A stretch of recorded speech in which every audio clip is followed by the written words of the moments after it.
ഈ ഇരിക്കുന്ന ഐറ്റംസ് ഒക്കെ വെറും 15 മിനിറ്റ് കൊണ്ട് നന്ദിനി കുക്ക് ചെയ്തതാ. 15 മിനിറ്റ് കൊണ്ട്? അതെ അച്ഛാ, ഞങ്ങൾ തമ്മിലൊരു ബെറ്റ് വെച്ചു. 15 മിനിറ്റിനുള്ളിൽ ആവശ്യമുള്ള ഭക്ഷണം മുഴുവൻ ഉണ്ടാക്കി തീർക്കാന്ന് നന്ദിനി. സാധിക്കില്ലെന്ന് ഞാനും. പക്ഷേ ഇയാളങ്ങ് ഞെട്ടിച്ചു കളഞ്ഞു.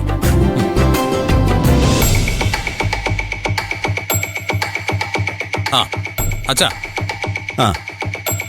ഈ പാചകത്തിന്റെ ടെക്നിക്ക് എന്ന് പറയുന്നത് വെറും സിമ്പിളാന്നേ.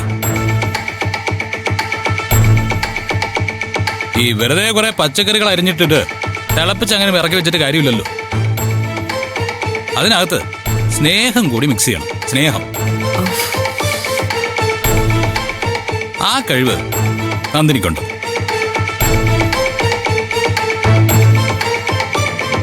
മോളെ രാജു, കഴിഞ്ഞ കുറെ നാളായിട്ട് ഞാനിവിടെ ഇല്ലായിരുന്നല്ലോ.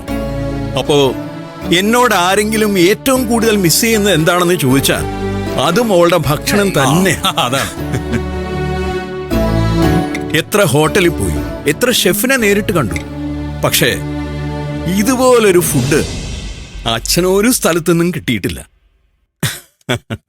പത്മ, തനിക്കെന്താ തോന്നുന്നേ? നിങ്ങൾ പെട്ടെന്ന് കഴിക്കും. ദാ ഇതൊന്ന് കഴുകിട്ട് വന്ന്. ശരി മേഡം. ഒരുമിച്ച് ഇറങ്ങാം. വാ വാ വാ വാ.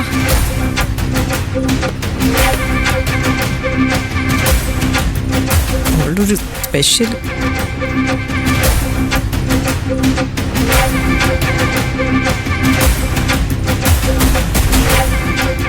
എപ്പോഴത്തെയും പോലെ പത്മാ മേഡത്തിന് അങ്ങ് പിടിച്ചില്ല.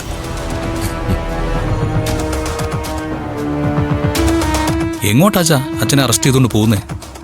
എനിക്കറിയില്ലടാ. ഒന്നിച്ച് പുറത്തു പോകണമെന്ന് പറഞ്ഞു. ഞാൻ റെഡിയായി, അത്രേ ഉള്ളൂ. ഓക്കെ ഓക്കെ, അച്ഛനെ പെട്ടെന്ന് കഴിച്ചിട്ട് വയ്ക്കൂ.